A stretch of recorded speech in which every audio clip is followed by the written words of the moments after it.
When I'm trading well, I'm aware of everything I own because I can explain to an 8-year-old why I own it. I know that it's something I came up with, or I've been reading from multiple sources and kind of put my own spin on it, and it's part of what I do. When I'm trading well, I get out of stuff before it even goes to my stop because it just doesn't feel right. So I might even take a small profit or a small loss. Doesn't matter if it's too soon. I react because it doesn't feel right.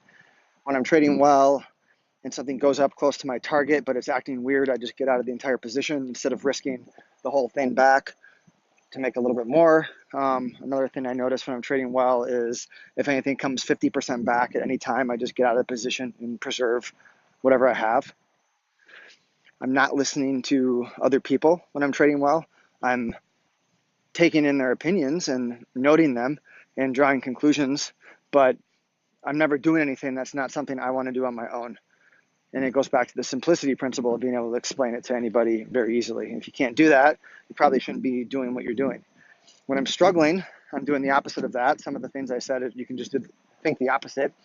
I'm also kind of piling in and hoping for the best at times, thinking it when things show little failed highs or little reasons that they might not work out, I'm apt to just sit there and stare at things and hope that it goes well and not really be worried about my risk.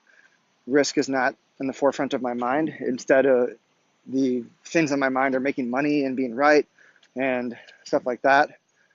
I'm often jumping into the same trade 2, 3, 4 times in a row after it goes against me. It gets me out. It runs back up. I buy it. It goes down. I get out. It runs up. I buy it. And I'm doing shit like that versus having a good plan and maybe getting a little bit smaller and adding to it. And if it comes back down, I can kind of wait and see because I'm not too big. And that same exact trade could be tried 4 times and I could lose all 4 times, or I could trade a little smaller, add to it.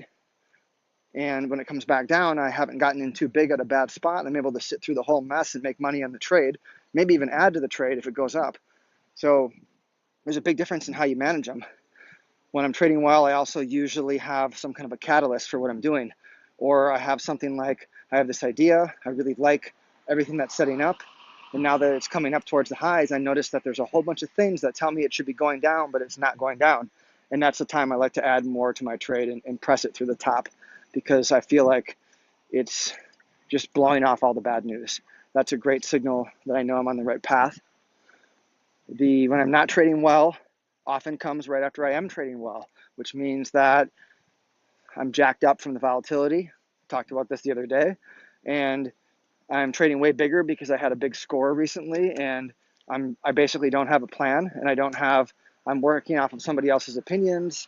I'm working off something that isn't well thought out ahead of time. It wasn't what got me to where I am. It certainly wasn't what put me in that spot to trade bigger, and I get killed. So when I'm trading well, I also think about my momentum. There's really nothing more precious than my momentum. So why sacrifice my momentum for a little bit more profit? It's not worth it. When I'm operating from a good spot, I'm cutting my size down on trades just because I know I'm vulnerable. I'm taking time off because I know I'm vulnerable, especially when I don't see stuff. There's a difference between really trading when you're on a roll in a good market and catching a period of volatility and then over forcing it when it slows down.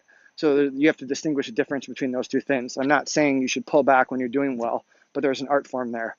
It's you got to find your shot, and when you're flowing, but then at some point it stops, and you have to really realize that momentum matters more than the next little bit.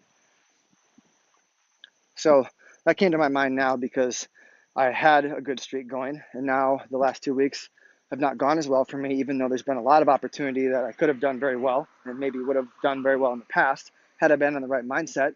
But I slipped up on a bunch of stuff because I had that mindset of being jacked up and being ready to go and all those things from some success. And I got kicked in the teeth. And it's super irritating. I feel like, how can I call myself a professional when I'm still doing this shit? But it happens, and I have to kind of process it and go through it. And now I'm resetting and refocusing. So that's where I'm sitting today, and probably a good place to be.